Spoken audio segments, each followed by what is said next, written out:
Ya, mari kita sore hari ini sama-sama kita akan menggumuli satu tema, yaitu mengenai iman. Sesuatu hal yang dalam kehidupan kekristenan kita, iman adalah sesuatu hal yang sudah seringkali kita dengar, seringkali diajarkan dari berbagai sudut pandang. Dan kalau boleh dikatakan, hidup Kristen tidak bisa dilepaskan dari iman kepada Tuhan Yesus. Ketika iman kepada Tuhan Yesus itu tidak ada lagi dalam hidup Kristen, maka otomatis hidup Kristen itu bisa dikatakan dia sudah mengalami kematian. Jadi iman adalah merupakan salah satu wujud atau bukti bahwa hidup Kristen itu ada di dalam persekutuan dengan Tuhan.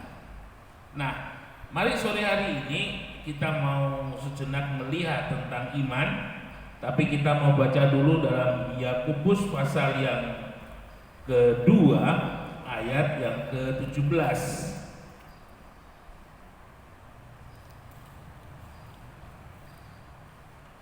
Demikian juga hanya dengan iman, jika iman itu tidak disertai perbuatan, maka iman itu pada hakikatnya mati.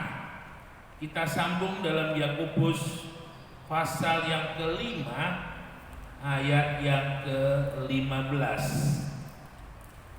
Dan doa yang lahir dari iman akan menyelamatkan orang sakit itu, dan Tuhan akan membangunkan dia. Saudara yang dikasihi oleh Tuhan, dari apa yang disampaikan oleh Yakobus ini kita bisa mendapatkan sebuah gambaran mengenai keberadaan daripada iman kita. Iman itu mempengaruhi di dalam segala tindakan yang kita lakukan. Iman itu mempengaruhi di dalam setiap kehidupan yang kita jalani. Dengan kata lain, bahwa apapun yang kita kerjakan, apapun yang kita lakukan, semuanya ada iman di sana. Seperti hanya yang disampaikan oleh Yakobus 5, bahwa ketika kita melihat seseorang yang sakit dan kita percaya bahwa Tuhan sanggup menyembuhkan dia, Tuhan sanggup menolong dia, maka kita berani mengambil sebuah tindakan dengan mendoakan dia. Dan ketika kita mendoakan karena kita mempunyai alasan bahwa Tuhan sanggup untuk menyembuhkan, dan kita berdoa dengan iman, maka pertolongan Tuhan itu akan dinyatakan. Nah, saudara-saudara yang dikasihi oleh Tuhan, kata daripada percaya, ya, itu dalam bahasa Ibrani adalah aman, yang artinya sungguh dan benar, dapat diandalkan, dapat dipercaya, dapat dijamin. Dan kata ini sama dengan kata pistis, pengertiannya di dalam bahasa Yunani. Jadi di sini kalau kita boleh katakan bahwa ketika kita beriman atau ketika kita percaya, bahwa kita mempercayai Allah yang berkuasa. Ya. Kita ingat pengalaman daripada Musa. Ketika Tuhan panggil Musa untuk memimpin daripada bangsa Israel, Musa menolak. Sampai akhirnya Tuhan menunjukkan bahwa Dia adalah Tuhan yang hidup dan berkuasa lewat semak belukar yang tidak terbakar, lewat tangan Musa yang hanya kena kusta, lainnya tidak. Lalu kemudian Musa menjadi percaya kepada Tuhan, dan dia mau menurut apa yang diperintahkan oleh Tuhan. Nah, ketika Musa selalu beriman kepada Tuhan, saudara, ternyata apa yang dialami oleh Musa itu tidak berhenti hanya dari semak belukar yang tidak bisa terbakar, yang seolah-olah terbakar tapi hanya tangan saja yang kena kusta, tapi lebih jauh lagi ketika Musa beriman kepada Tuhan, Tuhan tunjukkan bagaimana air itu berubah menjadi darah, bagaimana tongkat Musa itu ketika dilempar menjadi seekor ular.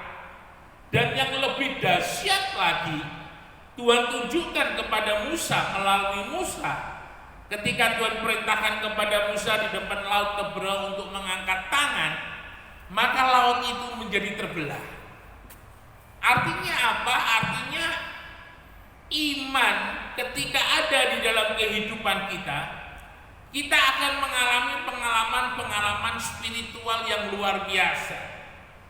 Dari hal yang kecil, dari hal yang tidak berarti, sampai kepada perkara-perkara yang ajaib yang bisa Tuhan nyatakan melalui iman kita kepada Tuhan. Musa tidak dapat melihat sesuatu yang luar biasa, tidak bisa menikmati sebuah keajaiban Tuhan ketika Musa tidak beriman. Ya, jadi ketika Tuhan mau menunjukkan kuasanya yang luar biasa melalui kehidupan Musa, Musa harus beriman terlebih dahulu kepada Tuhan. Musa harus percaya lebih dahulu kepada Tuhan, baru kuasa Tuhan yang luar biasa itu terjadi di dalam kehidupan Musa. Nah, itu arti daripada aman atau pistis itu. Nah, kita juga diingatkan dengan peristiwa Naaman, seorang panglima perang yang luar biasa. Bagaimana di sana di dalam kehidupan daripada Naaman diberitahukan oleh Elia bahwa Naaman harus mandi di sungai Yordan sebanyak 7 kali. Ya. Tetapi Naaman menolak. Tapi kemudian ketika Naaman diyakinkan, dengan kata lain menurut, jadi memang imanku harus disertai dengan perbuatan yang didasarkan kepada firman Allah. Menurut apa yang dikatakan oleh hambanya untuk mandi di sungai Yordan. Dan ketika Naaman mulai melakukannya, seperti yang dikatakan mandi 7 kali ya, di sungai Yordan, Naaman baru melihat hasil daripada iman. Kesembuhan dia alami. Dikatakan kulitnya yang sudah rusak oleh karena kusta kembali menjadi kulit seperti kulitnya bayi. Ya. Nah, Bapak Ibu Saudara sekalian yang dikasihi oleh Tuhan, kemudian iman tidak saja mempercayai kepada Allah yang dapat diandalkan sebagai Allah yang hidup dan yang benar. Iman juga ada kata yang lain, yaitu kata batah. Kata ini menunjuk mengenai iman itu dilandasi dengan adanya sebuah pengalaman hidup. Ya. Bapak Ibu Saudara yang dikasihi oleh Tuhan, ketika kita mengimani sesuatu hal hari ini, maka itu tidak bisa dilepaskan dengan pengalaman kita di masa yang lampau. Ibrani 13 mengatakan Yesus Kristus tidak pernah berubah dahulu, sekarang, sampai selama-lamanya. Dan ketika firman Allah yang di sana di dalam kitab Injil, di sana kita sudah melihatnya bagaimana Tuhan selama 3,5 tahun mengadakan mukjizat. Ada sebuah pengalaman yang dialami oleh orang lain. Dan ketika kita mempercayai Tuhan, umpamanya sama seperti perempuan yang sakit pendarahan 12 tahun, maka ketika kita menghadapi sakit dalam hidup ini dan kita beriman kepada Tuhan seperti perempuan yang sakit pendarahan 12 tahun, maka apa yang dialami oleh perempuan yang sakit pendarahan 12 tahun itu juga akan dialami oleh kehidupan kita. Ya. Jadi Iman itu juga berbicara mengenai sebuah pengalaman di dalam kehidupan kita.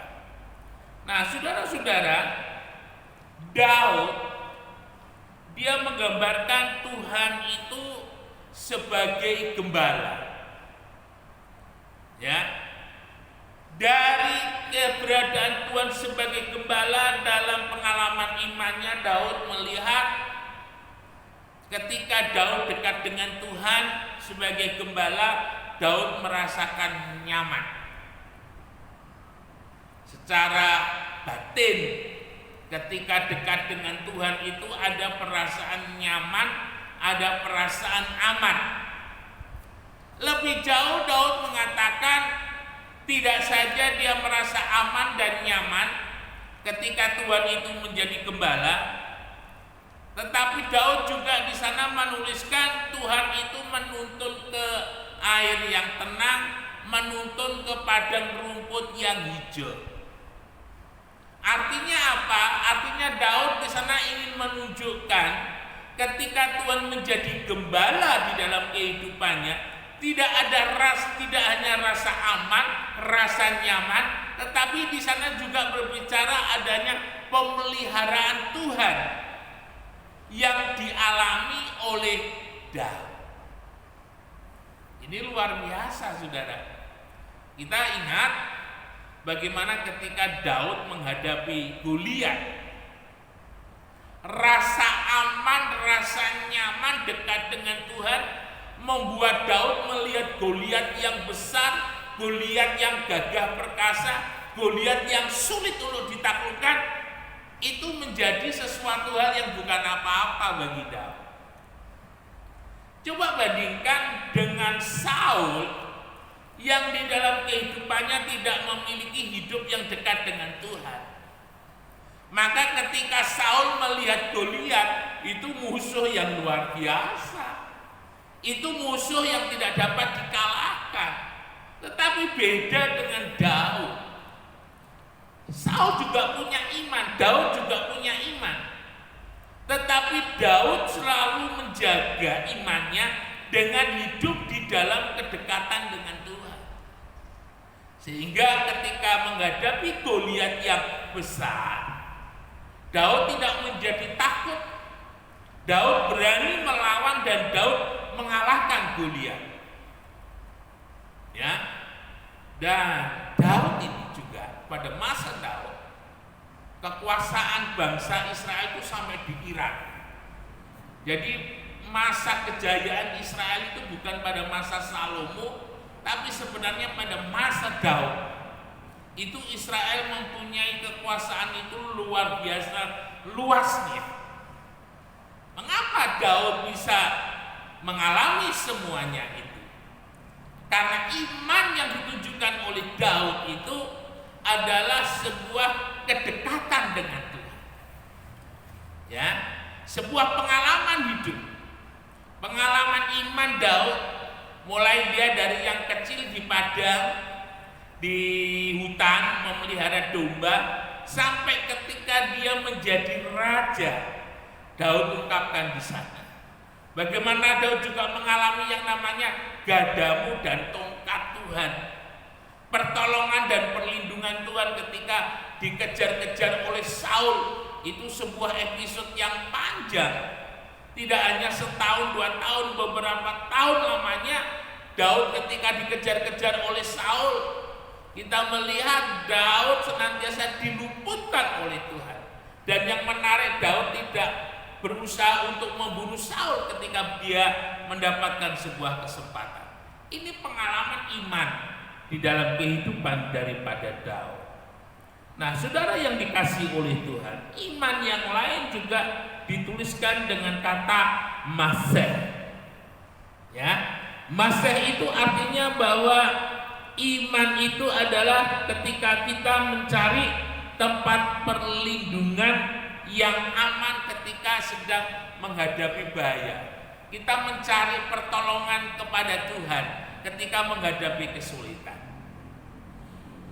Dalam kisah daripada Nabi Elisa, kita mendapati sebuah kisah ketika Nabi Elisa didatangi oleh seorang janda nabi.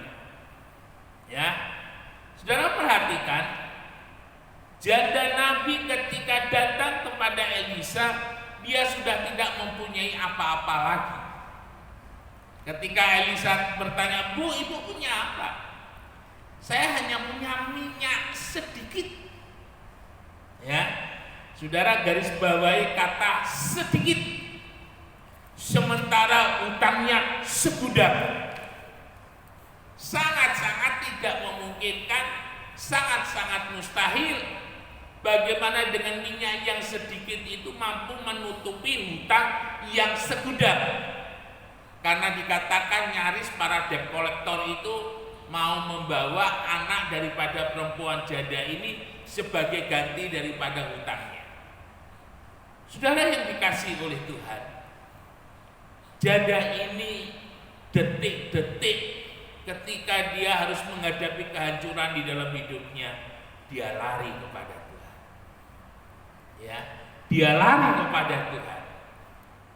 Dan ternyata letih, lesu, dan berbeban berat, kalau boleh dikatakan, perempuan ini dia tidak jatuh kemudian tertelungkup dan tidak bisa bangun lagi.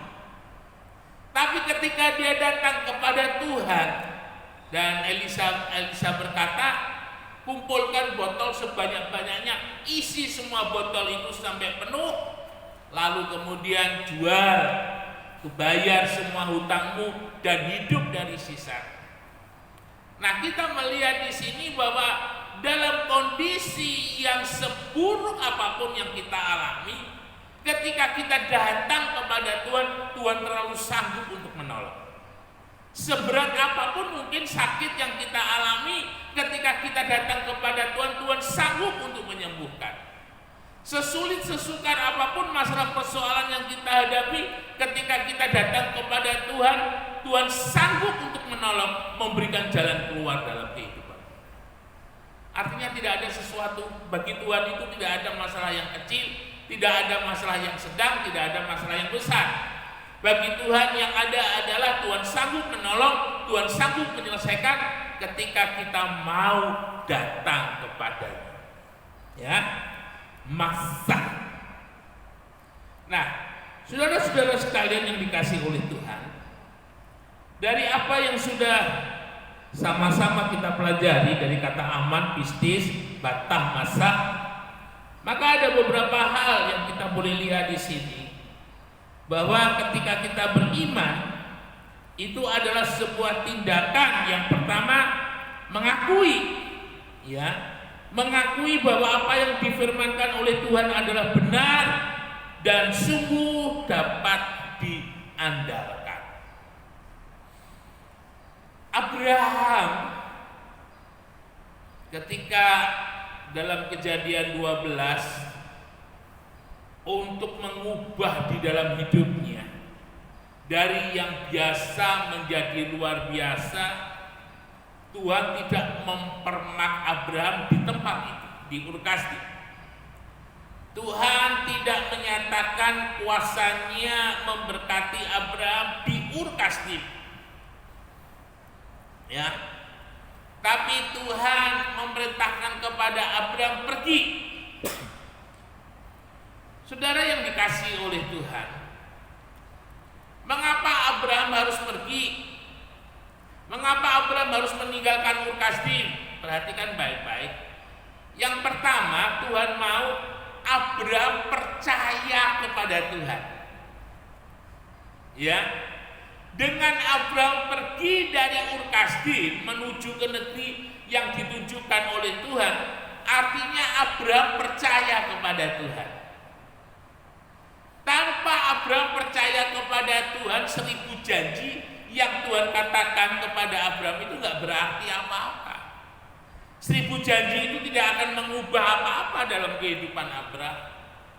Tapi dengan Abraham mulai keluar, artinya Abraham mulai percaya kepada Tuhan, Abraham menurut kepada Tuhan, maka pada saat itu Tuhan bertindak atas kehidupan Abraham.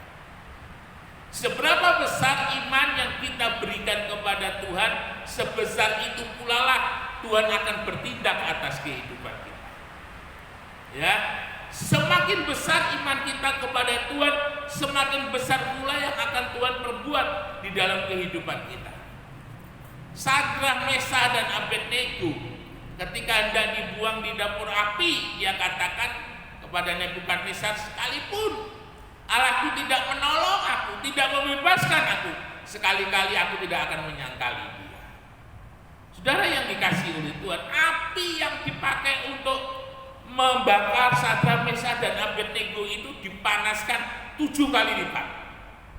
Orang yang melempar Sadrak, Mesah, Abednego itu mati karena suhunya begitu panas sekali. Tetapi apa yang dilihat oleh raja dan oleh raja pada saat itu, ketika melihat Sadrak, Mesah, dan Abednego dalam api, raja melihat mereka menari-nari. Sudah bisa bayangkan, nggak masuk akal itu. Tapi ketika Sadrak, Mesah, dan Abednego percaya, sekalipun dia masuk di dalam dapur api, Tuhan bisa buat dapur api yang panas itu menjadi dingin. Ya, menjadi dingin.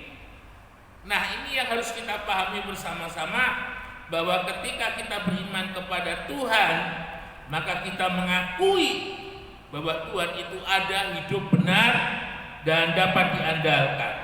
Kemudian yang kedua, ketika kita beriman kepada Tuhan, kita harus mau menerima firman Tuhan itu sebagai janji Tuhan yang hidup. Firman-Mu sebagai pelita kakiku, sebagai terang bagi jalanku. Kalau orang percaya nggak percaya sama firman, udah nggak percaya semuanya. Tapi dengan percaya kepada firman, maka ada sesuatu hal yang kita bisa pegang. Ya, apakah itu pengalaman dari yang lalu, apakah itu dari sebuah kisah-kisah yang luar biasa ketika Tuhan nyatakan.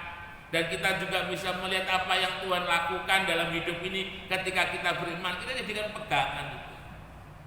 Ketika percaya, ketika kita mulai bertindak seperti apa yang firman Tuhan katakan, maka itu semuanya akan boleh jadi di dalam kehidupan kita. Lalu kemudian ketika kita beriman, kita menyerahkan diri kepada Tuhan. Ya, kita menyerahkan diri kepada Tuhan ketika kita beriman. Kita percaya, meski kita percaya Tuhan pasti akan mendengar. Meskipun itu dijawab langsung, puji Tuhan. Dijawab ditunda, puji Tuhan. Tidak dijawab pun, itu juga puji Tuhan. Itu artinya iman. Artinya iman, kita meletakkan Tuhan di atas segala-galanya. Karena kita percaya ketika kita beriman, Tuhan mau memberikan yang terbaik di dalam kehidupan kita. Ya. Dan kemudian jaga terus hidup ini di dalam kebenaran firman Allah. Firman Allah yang kesukaannya adalah merenungkan firman itu seperti siang dan malam. Ia seperti pohon yang ditanam di tepi aliran air, yang tidak pernah layu daunnya dan selalu berbuah pada musimnya. Ketika firman Allah ada dalam kehidupan kita, maka iman kita akan selalu hidup. Dan ketika iman kita selalu hidup, kita akan berjalan di dalam penyertaan Tuhan yang luar biasa. Tidak hanya dari hari ke hari, tapi sampai kepada masa depan kita, Tuhan ada bersama-sama di dalam kehidupan kita. Dan kita sungguh-sungguh sebagai orang percaya, hidup oleh karena iman itu nyata atas hidup ini. Tuhan memberkati. Mari kita sama-sama tundukkan. Ya Tuhan, ku percaya, ku percaya.